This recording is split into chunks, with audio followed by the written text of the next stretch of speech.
run a nonprofit right next door called Parkview, work in this immediate community with about 60 youth and teenagers from about a 6-block radius of where we stand right now. I just have a very direct question for you. I understand Bruce Monroe is a very hot topic, been all over the news, everyone's talking about it. No one seems to be talking about this school, which is already open. Do you support renovating this school as well as Parkview Rec Center, which has been promised for the past, I think, last 6 years, nothing's been done? Do you support renovating this school? And if so, what would you do to push through and get through the red tape? Seems like the Bruce Monroe issue is holding up the kids that I work with, affecting this exact site. You can make it quick. Yeah, I think that what we need to do is we need to have a model that's a lot like what Oyster and Adams have done in Woodley Park and Adams Memorial, which is that you essentially create 2 neighborhood schools that elementary, turn one into middle school, one into elementary school, and they have the same sort of curriculum, the same sort of follow through. I'd like to see that happen between these two. And then this way, I grew up, like, as soon as I moved to DC in 20, I lived in 628 Otis.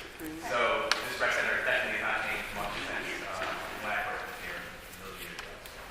Yes, I definitely a small one.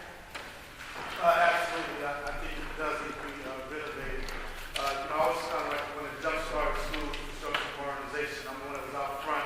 We got McKinley Tech. We opened as McKinley Technology High School, an $85 million project, and no one wanted to do it. But you just have to get out there and agitate, find the dollars, keep pushing, and there's no reason why this school next door should not be renovated. Right. Very quickly, one of the key problems I see is what we do in the city oftentimes is we'll have a few key projects where we'll spend tens of millions of dollars, but we won't do basic renovations and improvements on rec centers throughout the city, our schools throughout the city. So I think that I definitely support some improvements in that rec center as well as rec centers across the city. This part of this goes back to transparency and sharing of information, and that's a problem that a lot of our agencies have here in DC. This school is actually scheduled to undergo modernization in the next, I believe it's the next 2 years. Now, when that happens, like Cardozo, when that undergoes modernization, where will the children go? What happens to they go to school? But I think a big part of this is just making sure that information is fed out to the citizenry, so we don't have another problem like we had before. But I obviously support modernization. I've talked to the principal extensively about this, and I've heard the stories of the vermin, and I know that. To answer your question, yes. But then the next step would be to, again, have council members who will take the politics out of when it comes to renovating schools and rec centers. Interesting report came out today on this whole Parks and Recs investigation that the city council launched a few years ago based on false claims. And what that ended up doing essentially was delaying rec centers that could have gotten renovated in the city. We've wasted millions of dollars all because you have public officials who want to play politics and do stuff for political gain. It's enough of that. Let's make sure that the money goes to the rec centers and the schools that need them in the city. I think that I agree with you. Improvement is definitely needed in all schools, and also at recreation center.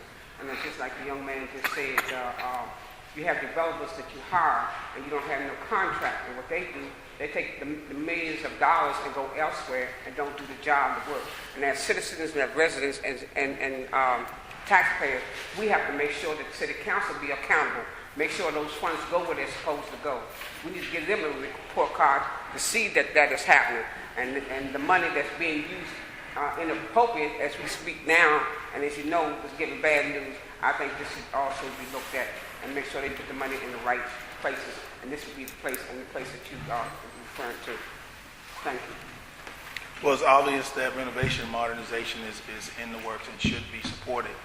But even more so, I'm interested in the plan that's going to support the youth that you're dedicated to.